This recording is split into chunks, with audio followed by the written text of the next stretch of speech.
Kayo'y magiging mga saksi ko. Mapagpalang unang araw ng Hunyo ngayong linggo, kapanalig. Dakilang kapistahan po ngayon ang pag-akyat sa langit ng Panginoon at 59th World Communications Day. Pagbati po sa lahat ng mga mamamahayag at gumagamit ng social media of communications.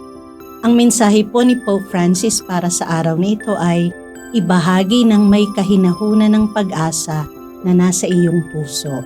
Ito po si Sister Rose Agtarap ng Daughters of St. Paul para sa mabuting balita. Tayo na pong magnilay ng Ebanghelyo ngayon.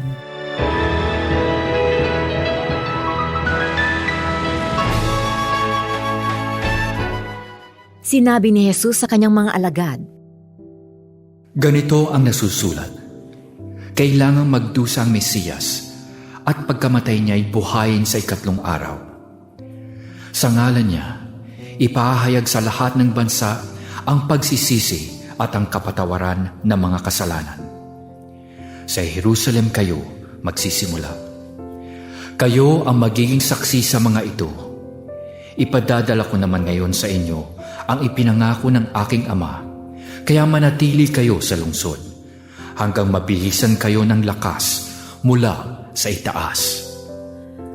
At lumabas sila ni Jesus hanggang sa may Betanya, at itinaas niya ang kanyang mga kamay, at binasbasan niya sila. Humiwalay siya sa kanila, at dinala sa langit. Sinamba naman nila siya.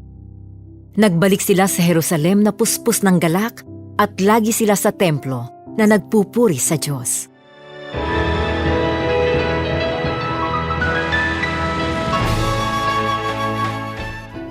Merong pinagkaiba ang salitang disciple sa apostle.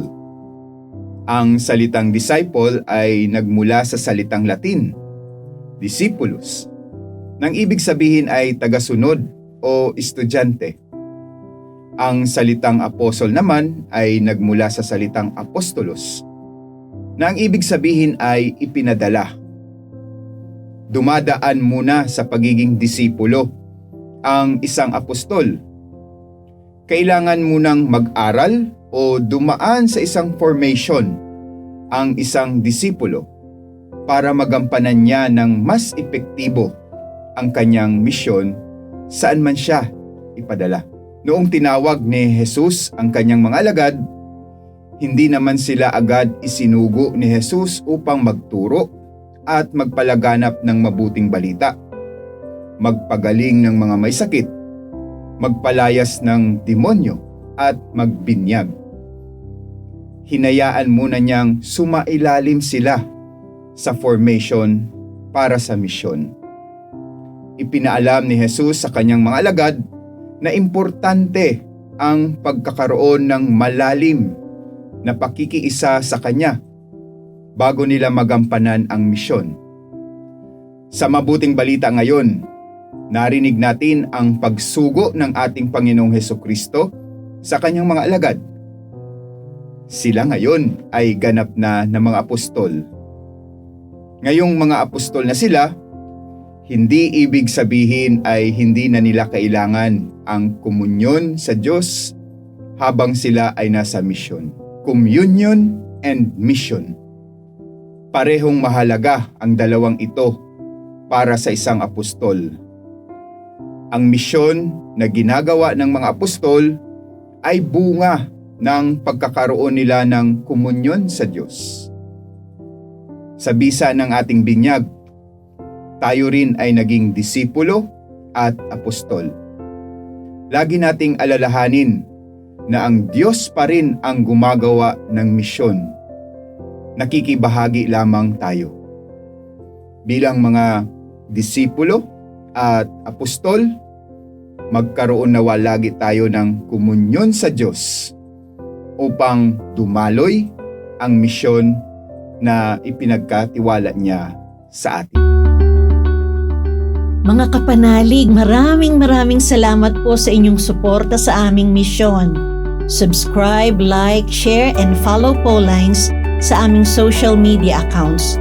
Patuloy po kaming ng inyong tulong upang maipagpatuloy ang programang ito. Maaari po ninyong ipadala ang inyong love offerings at donasyon sa aming donations channels. Makakaasa po kayo na kasamang lagi ang inyong mga intensyon at kahilingan sa aming panalangin araw-araw. Ito pong muli si Sister Rose na nag-aanyaya sa inyong manalangin. Sa iyong pagkabuhay muli, Panginoong Hesukristo, binigyan mo kami ng bagong pag-asa at pinalalim ang aming pananampalataya. Panibaguhin mo kami upang masigasig naming maipalaganap ang mabuting balita ng may kagalakan at kapayapaan. Amen. Alleluia. We are here to provide a new way of communicating and proclaiming the gospel.